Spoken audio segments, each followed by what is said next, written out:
മക്കളെ ഒന്ന് ശ്രദ്ധിച്ച മക്കളെ. ഹല്ലേലൂയ ഹല്ലേലൂയ ഹല്ലേലൂയ ഹല്ലേലൂയ. ഈ സമയത്തിലൂടെ നീളം നീ ഞങ്ങളോട് സംസാരിച്ചതിന് നന്ദി പറയുന്നു. വലിയ വചന വെളിപാടുകൾക്ക് നന്ദി പറയുന്നു. ആത്മാവിൽ ഞങ്ങളെ വഴി നടത്തിയതിന് നന്ദി പറയുന്നു. Hallelujah hallelujah. മഹത്വം മഹത്വം, ആരാധന ആരാധന. ഹല്ലേലൂയ ഹല്ലേലൂയ ഹല്ലേലൂയ ഹല്ലേലൂയ. മഹത്വം മഹത്വം, ആരാധന ആരാധന. ഹല്ലേലൂയ ഹല്ലേലൂയ ഹല്ലേലൂയ ഹല്ലേലൂയ. മഹത്വം മഹത്വം, ആരാധന ആരാധന. ഹല്ലേലൂയ ഹല്ലേലൂയ ഹല്ലേലൂയ. ആരാധന ആരാധന ആരാധന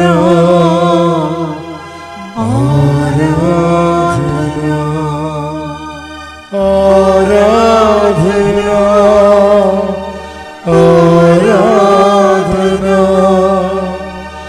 ആരാധന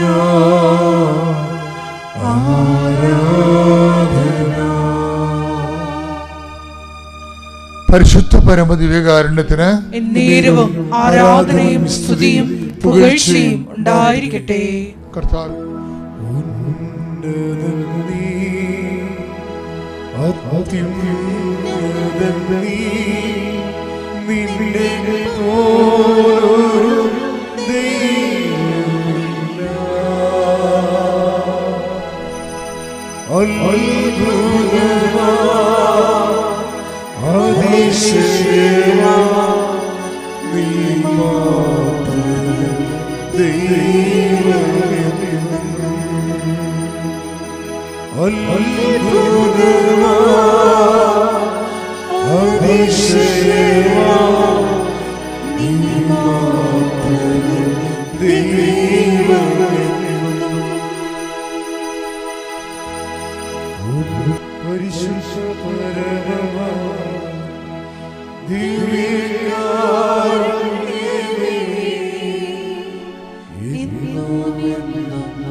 അനുതാപം എല്ലാവർക്കും ആവശ്യമുണ്ടെന്ന് ബൈബിൾ പറയണില്ല. ഡബിൾ ഹാർട്ടഡ് ആയിട്ട് വരുമ്പോഴാണ് ഈ അനുതാപം ആവശ്യമായിട്ട് വരണത്. എന്ന് വെച്ചാൽ ഓരോരോ കാലഘട്ടത്തിൽ ഓരോരോ രീതികൾ വരികയില്ലേ. ലൂർദിൽ അമ്മ പറഞ്ഞത് ഉടമ്പടി എടുക്കുന്ന വ്യക്തി സിംഗിൾ പേഴ്സൺ ആയിരിക്കണമെന്ന്. ഡബിൾ പേഴ്സൺ ഉടമ്പടി എടുക്കാൻ പറ്റത്തില്ലെന്ന്. എന്ന് വെച്ച് കഴിഞ്ഞാൽ ഒരേ വിഷയത്തിൽ തന്നെ രണ്ട് നിലപാടുകൾ, രണ്ട് വ്യത്യസ്തമായ സാഹചര്യങ്ങൾ എടുക്കാൻ പറ്റത്തില്ല. അയാൾക്ക് ഒരു ഐഡിയ മാത്രമേ ഉണ്ടാകത്തുള്ളൂ. തൻ്റെ കാര്യം വരുമ്പോൾ ഒരു തീരുമാനം, മറ്റുള്ളവരുടെ കാര്യം വരുമ്പോൾ വേറെ തീരുമാനം, അങ്ങനെ വരാൻ പറ്റത്തില്ല. എല്ലാ സമയത്തും അതാണ് ഈശോ എപ്പോഴും പറയുന്നത്, നിങ്ങളുടെ ഉത്തരം ഒന്നെങ്കിൽ യേസ് ആയിരിക്കണം അല്ലെങ്കിൽ നോ ആയിരിക്കണമെന്ന്. അത് ഇതിനെ തുടർന്നാണ് ഈശോ പറയണത്. കാര്യം ഈ അനുതാപത്തിനെ തുടർന്ന് പിന്നീട് വരുന്ന ഏത് വിഷയമാണ്? ശ്രുതികട മക്കളെ, ശ്രുതികട ഹല്ലേലൂയ.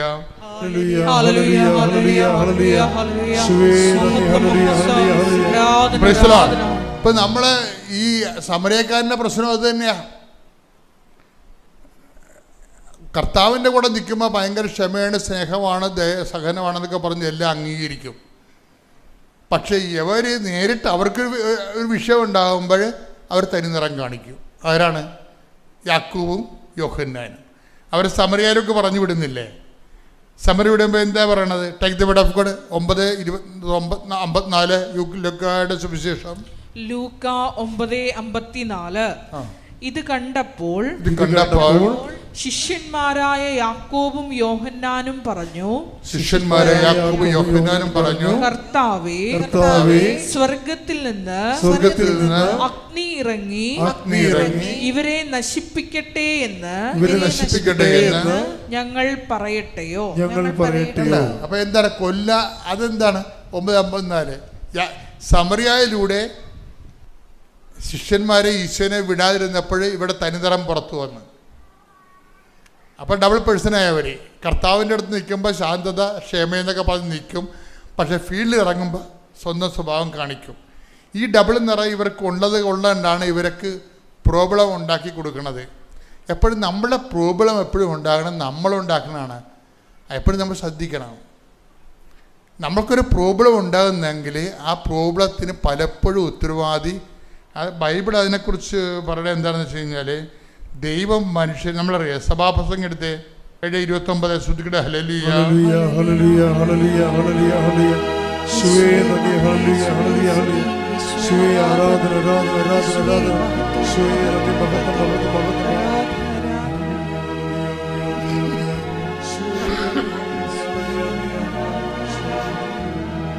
സഭാപ്രസംഗം 7:29. സഭാപ്രസംഗകൻ 7:29. ദൈവം മനുഷ്യനെ സരള ഹൃദയനായി സൃഷ്ടിച്ചു. സരള ഹൃദയം എന്ന് പറഞ്ഞാൽ എന്താണ്? കാപട്യമില്ല. ഇതാ ഒരു യഥാർത്ഥ ഇസ്രായേലിയൻ, ഇവനിൽ കാപട്യമില്ലെന്ന് പറഞ്ഞില്ലേ? അതാണ് വിഷയം. അതിനാണ് ബൈബിള് മലയാളം തർജ്ജമ ചെയ്തപ്പോൾ സരളം എന്നൊക്കെ പറഞ്ഞു വെച്ചിരിക്കുന്നത്. അതായത് ദൈവം മനുഷ്യനെ കാപട്യമില്ലാത്തവനായി സൃഷ്ടിച്ചു. പിന്നെന്താണ്?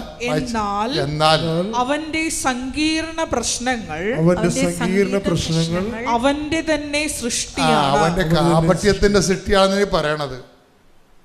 ഇതിവിടെ എങ്ങനെ നിൽക്കത്തില്ല ഈ സംഭവം. ഈ സാധനത്തിന് അഡ്രസ്സ് ചെയ്യാതെ ഉടമ്പടി ലാൻഡ് ചെയ്യത്തില്ല, കറക്റ്റായിട്ട് ഉറക്കത്തില്ല.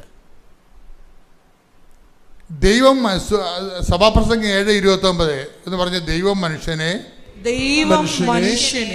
ലളിത ഹൃദയനായി സൃഷ്ടിച്ചു. അവന്റെ സങ്കീർണങ്ങളായ പ്രശ്നങ്ങള് അവന്റെ തന്നെ സൃഷ്ടിയാണ്.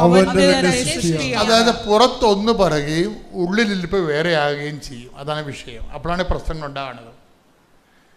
പുറത്തൊന്ന് പറയുകയും ഉള്ളിലിരിപ്പ് വേറെ ആകുകയും ചെയ്യും. പുറത്ത് പറയണതായിരിക്കത്തില്ല ഉള്ളിലിരിപ്പ്. ഉള്ളിലിരിപ്പ് ചിലപ്പോൾ വേറെ എന്തെങ്കിലും സ്വകാര്യമായ വിഷയങ്ങളിൽ എന്തെങ്കിലും നടത്തിയെടുക്കുന്നതായിരിക്കും ഉള്ളിലിരിപ്പ്. നമ്മൾക്ക് ആലപ്പുഴ പോകാം, ബീച്ചിൽ പോയി കാറ്റ് കൊള്ളാമെന്നായിരിക്കും നമ്മളോട് പറയണത്, നമ്മുടെ കൂടെ വന്ന ആൾ പറയണത്. അയാൾ ബീച്ചിൽ നിന്ന് അപ്പം നമ്മൾ എന്നാൽ ശരിയാണല്ലോ, നല്ല കാര്യമാണല്ലോ, കാറ്റ് കൊള്ളാമില്ല, ഇവിടെ ഭയങ്കര ചൂടല്ലേ എന്ന് വിചാരിച്ചുകൊണ്ട് ഇപ്പോൾ കുറച്ച് സമയം ഫ്രീ ഉണ്ടല്ലോ എന്ന് വിചാരിച്ചാൽ പോകും. പക്ഷെ അയാളുടെ ഉദ്ദേശം വേറെ ആയിരിക്കും ചിലപ്പോൾ. അതാണ് വിഷയം. നമ്മളോടത് പറയത്തില്ല. നമ്മുടെ കാറ്റെന്നാണ് അയാൾ പറയണത്. ഇതാണ് ഡബിൾ മൈൻഡ് എന്ന് പറയണത്. അതാണ് ഡബിൾ മൈൻഡ് എന്ന് പറയണത്. ഈ ദൈവം മനുഷ്യനെ സരള ഹൃദയം സൃഷ്ടിച്ചു. അവൻ്റെ പ്രശ്നങ്ങൾ അവൻ്റെ കാപട്യത്തിൻ്റെ സൃഷ്ടിയാണെന്ന്. അവൻ കാണിക്കുന്ന കാപട്യത്തിൽ ഇപ്പം നിങ്ങൾ പറഞ്ഞ പ്രശ്നങ്ങൾ എപ്പോഴും പ്രശ്നങ്ങളാണെന്ന് പറഞ്ഞു കഴിഞ്ഞാൽ എവിടെയോ നിങ്ങൾ കാപട്യം ഉണ്ടെന്ന് അതിൻ്റെ അർത്ഥം.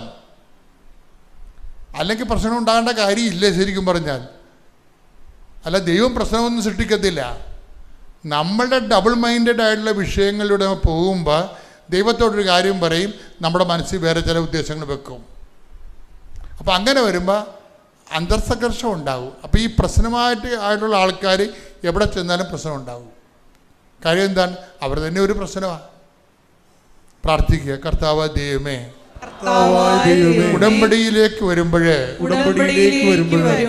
ദൈവഹിത പ്രകാരമുള്ള ഒരു വ്യക്തിയായി എന്നെ അങ്ങ് ഉടമ്പടി ചെയ്യുന്നതിനായി യോഗ്യമാക്കണമേ. ശ്രുതിക്കട്ടെ. ഹല്ലേലൂയ ഹല്ലേലൂയ ഹല്ലേലൂയ.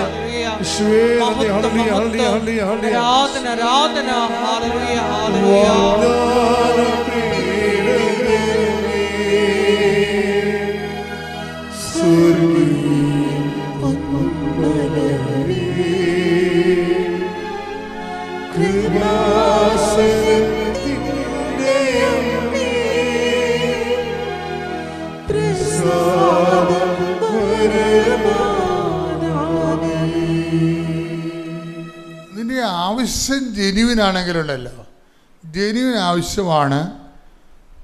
നിൻ്റെ വിഷയവും ഇത് ഞാൻ എന്തിനാണ് ഇങ്ങനെ ഈ വിഷയം ഐഡൻറ്റിഫൈ ചെയ്യണത്,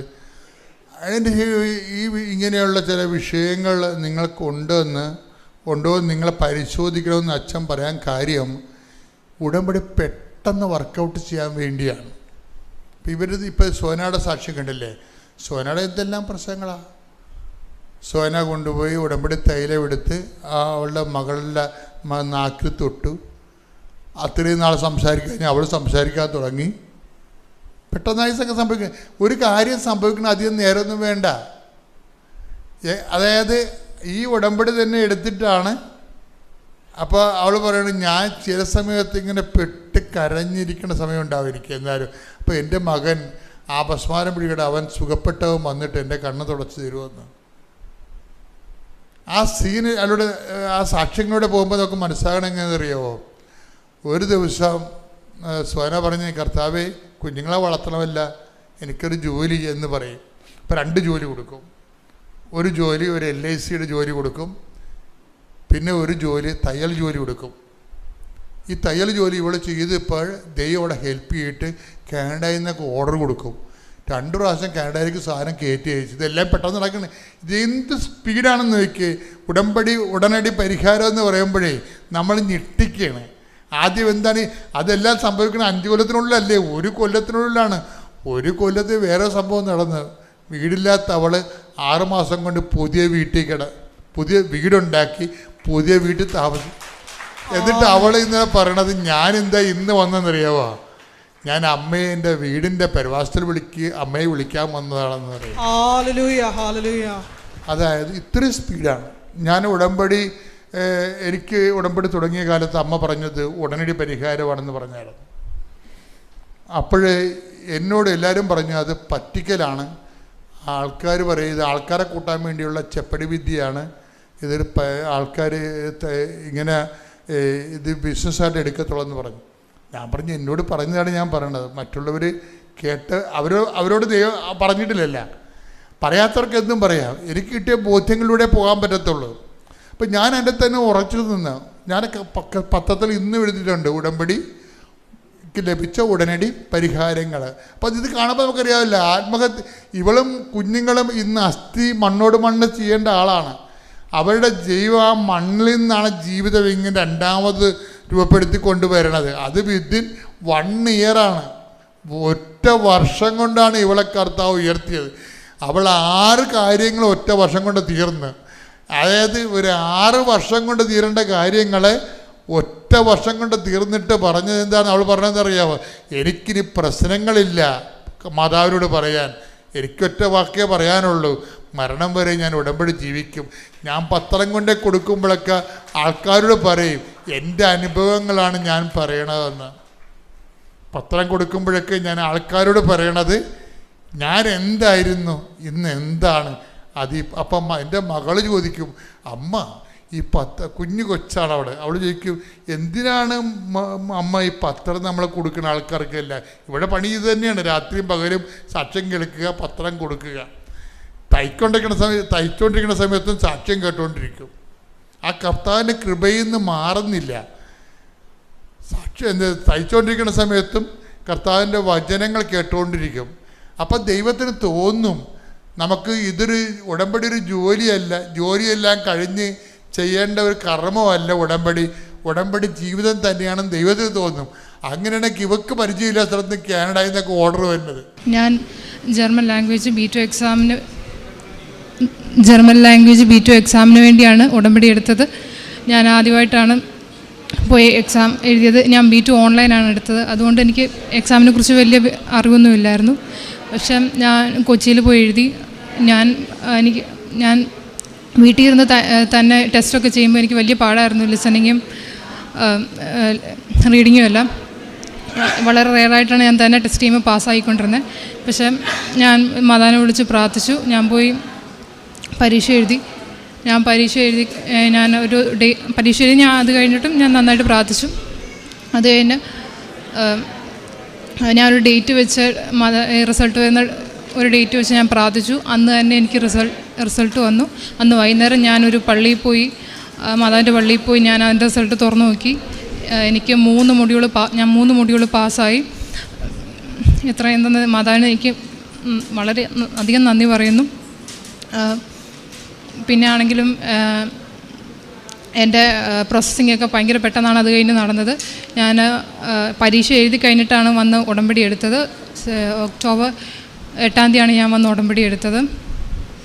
എൻ്റെ പ്രോസസ്സിങ് എൻ്റെ ആൻറ്റി വഴി എനിക്ക് പെട്ടെന്ന് നടത്തി. എൻ്റെ വിസ ഒരാഴ്ചയ്ക്കുള്ളിൽ തന്നെ വന്നു. എനിക്ക് വലിയതായിട്ട് ബുദ്ധിമുട്ടോ എങ്ങനെ എൻ്റെ പുറകെ കിടന്ന് അലയേണ്ട മറ്റോ ഒന്നും എനിക്ക് വന്നില്ല. ഈ പ്രോസസ്സിങ് നടന്നുകൊണ്ടിരിക്കുന്ന സമയത്താണ് എനിക്കിങ്ങനെ ഒരു പനി വന്നു. പനി വന്നപ്പം എൻ്റെ തൊണ്ടയുടെ സൈഡിലായിട്ട് ഇങ്ങനെ വീർത്തു വന്നു. അത് തന്നപ്പോൾ ടോൺസിലാണെന്ന് വിചാരിച്ച് ഡോക്ടറിനെ കാണിക്കാൻ പോയി. ഡോക്ടർ ആൻറ്റിബയോട്ടിക് എന്ന് ഒരാഴ്ചയ്ക്ക് മരുന്ന് കഴിക്കാൻ പറഞ്ഞു. ഞാൻ മരുന്ന് കഴിച്ചു. അത് കഴിഞ്ഞപ്പോൾ ഞാനൊരു യാത്ര നടത്തി പിന്നെ അത് പൊങ്ങി വന്നു. പിന്നെ ഞാൻ ഡോക്ടറിനെ കൊണ്ട് കാണിച്ചപ്പോൾ ഡോക്ടർ പറഞ്ഞു ഒരാഴ്ചയും കൂടെ മരുന്ന് കഴിക്കാൻ തരാം, ഇത് പോയില്ലെങ്കിൽ ബ്ലഡ് ടെസ്റ്റ് ചെയ്യണമെന്ന് പറഞ്ഞു. അപ്പം ഞാൻ പോകാറായിട്ടുള്ളൊരു സമയമായിരുന്നു. പ്രോസസ്സിങ്ങൊക്കെ ഏകദേശം തീരാറായി. ഇങ്ങനെയൊക്കെ സംഭവിച്ചപ്പം കുറച്ച് വിഷമമുണ്ടായിരുന്നു. പക്ഷേ ഞാൻ മാതാവിനോട് നന്നായിട്ട് പ്രാർത്ഥിച്ചു. ഞാനും എൻ്റെ അമ്മയും നന്നായിട്ട് മാതാവിനെ വിളിച്ച് പ്രാർത്ഥിച്ചു. അതിൻ്റെ ഫലമായിട്ട് ഒരു ആഴ്ചയ്ക്കുള്ളിൽ എൻ്റെ തൊണ്ടയുടെ എല്ലാം മാറി. അത് കഴിഞ്ഞ് ഇതുവരെ എനിക്കൊരു പനി പോലും വന്നിട്ടില്ല. എനിക്കിപ്പോൾ ഒരു കുഴപ്പമില്ല. ഈ ഇത്രയും തയ്യുന്ന മാതാവിന് ഈശോയ്ക്ക് 1000 നന്ദി. ഈ 23-ാം തീയതി ഞാൻ ജർമ്മനിയിലേക്ക് പോവുകയാണ്. പിന്നെ എൻ്റെ പ്രാർത്ഥന ഞാൻ ഉടമ്പടി എടുത്തു കഴിഞ്ഞിട്ടാണ് എൻ്റെ പ്രാർത്ഥന അധികമായിട്ടും കൂടിയത്. അതിന് മുമ്പ് വരെ എനിക്ക് ഞായറാഴ്ച ഒഴികെ ബാക്കിയുള്ള ദിവസങ്ങൾ എനിക്ക് കുർബാനയ്ക്ക് പോകാൻ ഭയങ്കര മടിയായിരുന്നു.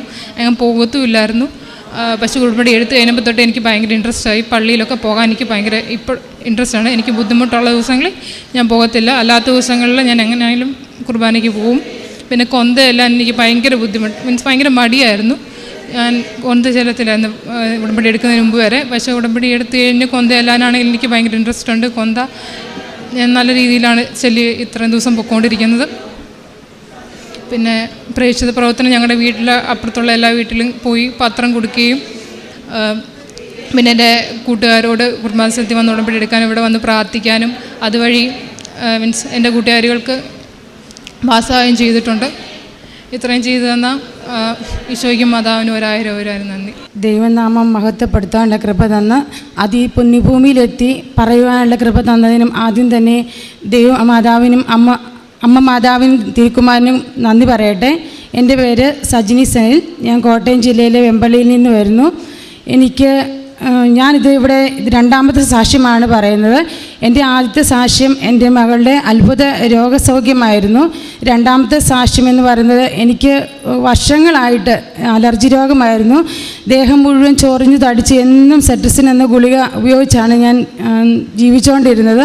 ഭയങ്കര ബുദ്ധിമുട്ടാണ്. എനിക്ക് കവർ പാൽ കുടിക്കത്തില്ല, ഇറച്ചി കഴിക്കത്തില്ല, അങ്ങനെയുള്ള ഒരു സാധനങ്ങളും എനിക്ക് കഴിക്കത്തില്ല, പൊടി അടിക്കത്തില്ല, അങ്ങനെ ഒത്തിരി പ്രശ്നങ്ങളുണ്ടായിരുന്നു. ഞാൻ ആദ്യം ഉടമ്പടി എടുത്ത് 2ാമത് പുതുക്കി കഴിഞ്ഞപ്പോൾ തന്നെ എനിക്കെങ്ങനെയാണെന്ന് പോലും അറിയാതെ തന്നെ എനിക്ക് ആ രോഗം ഇവിടെ നിന്ന് വിട്ടുമാറിപ്പോയി. 2ാമത്തെ സാക്ഷ്യമെന്ന് പറയുന്നത് എൻ്റെ ഭർത്താവിന് ജലനിധി കോൺട്രാക്റ്റ് എടുത്ത് ചെയ്യുന്നതാണ്. ഒരു 7 മാസത്തോളമായി അദ്ദേഹത്തിന് ബില്ലൊന്നും പാസ്സായി കിട്ടുന്നില്ലായിരുന്നു. ഞങ്ങൾ വളരെ ബുദ്ധിമുട്ടി. ഒത്തിരി കടങ്ങൾ 10-50 ലക്ഷത്തോളം ഞങ്ങൾക്ക് കടബാധ്യതകൾ വന്നു. ഞങ്ങൾ വളരെയേറെ വിഷമിച്ചു. 50 ലക്ഷം എന്ന് പറയുമ്പോൾ ഞങ്ങൾ സാധാരണക്കാരാണ്. പൈസ കിട്ടിക്കൊണ്ടിരുന്നിട്ട് പെട്ടെന്ന് ഇങ്ങനെ കിട്ടാതെ ആയപ്പോൾ പൈപ്പൊക്കെ കടമെടുത്താണ് പുള്ളി വർക്ക് ചെയ്തുകൊണ്ടിരുന്നത്. അന്നേരം ഒരു കടക്കാർക്ക് 10-15 ലക്ഷം രൂപയോളം കൊടുക്കാനുണ്ടായിരുന്നു. ഞങ്ങൾ ഏറെ ബുദ്ധിമുട്ടി, ഒത്തിരി തകർന്ന സമയത്ത് ഞാൻ മാതാവിനെ മുറുകെ പിടിച്ചു, തിരുക്കുമാരനെയും മുറുകെ പിടിച്ചു. ഞാൻ ദൈവമാതാവിനോട് തിരുക്കുമാരനോടും പറഞ്ഞു, ലോക നന്മയ്ക്കായിട്ട് അങ്ങ് പീഡനമേറ്റു വാങ്ങിയപ്പോൾ അമ്മ മാതാവിനെ വീഴാതെ അങ്ങ് താങ്ങി നിർത്തിയ പോലെ ഞങ്ങളെയും താങ്ങി നിർത്തണമേ എന്ന് ഞാൻ പ്രാർത്ഥിച്ചു. അതുപോലെ അമ്മ മാതാവും തിരുക്കുമാരനും ഞങ്ങളെ താങ്ങി നിർത്തി. ഞങ്ങൾക്ക് ആവശ്യം പോലെ ഞങ്ങൾ 10-15 ലക്ഷം രൂപ കടം കൊടുക്കാനുള്ളവർ ഞങ്ങൾ വിളിച്ചിട്ടുമില്ല, ചോദിച്ചിട്ടുമില്ല. എന്തെങ്കിലും വിളിച്ചാൽ തന്നെ വിശേഷം ചോദിച്ചിട്ട് വയ്ക്കും. എന്നത്തേനാകുമെന്ന് ചോദിക്കും. പുള്ളി ഒരു ഡേറ്റ് പറയും. കുറച്ച് കഴിയുമ്പോൾ അവർ വീണ്ടും വിളിക്കും, വിശേഷം തിരക്കിയിട്ട് വയ്ക്കും. ഇന്ന് വരെ ആരും അതിനെപ്പറ്റി ചോദിച്ചിട്ടുമില്ല, ഒന്നുമില്ല. ഞങ്ങൾക്കൊരു കുഴപ്പവുമില്ല. ഈ അവസരങ്ങളിൽ തന്നെ ഞങ്ങൾക്ക് പൈസ കിട്ടാതിരുന്ന സാഹചര്യത്തിൽ പെട്ടെന്ന് പുള്ളിക്കാരന് 7 ലക്ഷം രൂപ GST അടയ്ക്കണമെന്ന് പറഞ്ഞ് ഞങ്ങൾക്കൊരു ബില്ല് വന്നു. ഞങ്ങൾ എന്ത് ചെയ്യണമെന്ന് ഞങ്ങൾക്കറിയത്തില്ല. ഞങ്ങളിവിടെ അച്ഛനെ കാണാൻ വന്നു. ഒരു ചെറിയൊരു പേപ്പർ മാത്രമേ ഞങ്ങളുടെ കയ്യിൽ ഉണ്ടായിരുന്നുള്ളൂ. അതുകൊണ്ട് അച്ഛനെ കാണാൻ പറ്റുമെന്ന് എനിക്ക് ഒരു ഉറപ്പുമില്ലായിരുന്നു. പക്ഷേ ദൈവകൃപ കൊണ്ട് ഞങ്ങൾക്ക് ഇവിടെ വന്ന് അച്ഛനെ കാണാൻ പറ്റി. അച്ഛനെ കണ്ട് ബ്ലെസ്സിങ് കിട്ടി. 3-ാമത്തെ ദിവസം ഞങ്ങൾക്ക് 7 ലക്ഷം രൂപ അടയ്ക്കേണ്ടതിൽ 3 ലക്ഷം രൂപയുടെ ഒരു ബില്ല് പാസ്സായി കിട്ടി. അതുപോലെ തന്നെ പുള്ളിക്കാരനെ 4 ലക്ഷം രൂപയ്ക്ക് പലരും സഹായിച്ചു. അത് പെട്ടെന്ന് അടയ്ക്കാൻ പറ്റി. പിറ്റേ ആഴ്ച പുള്ളിക്കാരൻ്റെ പണിക്കാർക്കെല്ലാം പെൻഡിങ് ആയിരുന്നു പൈസ. 4 ലക്ഷം രൂപ അവർക്ക് കൊടുക്കണമായിരുന്നു. ഇത് എന്ത് ചെയ്യണമെന്നറിയാതെ ഞങ്ങൾ വളരെയേറെ വിഷമിച്ചു. ഒരു വെള്ളിയാഴ്ച അവർക്ക് പോകണമായിരുന്നു. ബുധനാഴ്ച കിട്ടിയാലേ അവർക്ക് അത് വ്യാഴാഴ്ച മാറി കൊടുക്കാൻ പറ്റുള്ളായിരുന്നു. ഞങ്ങൾ വിഷമിച്ചിരുന്ന അവസ്ഥ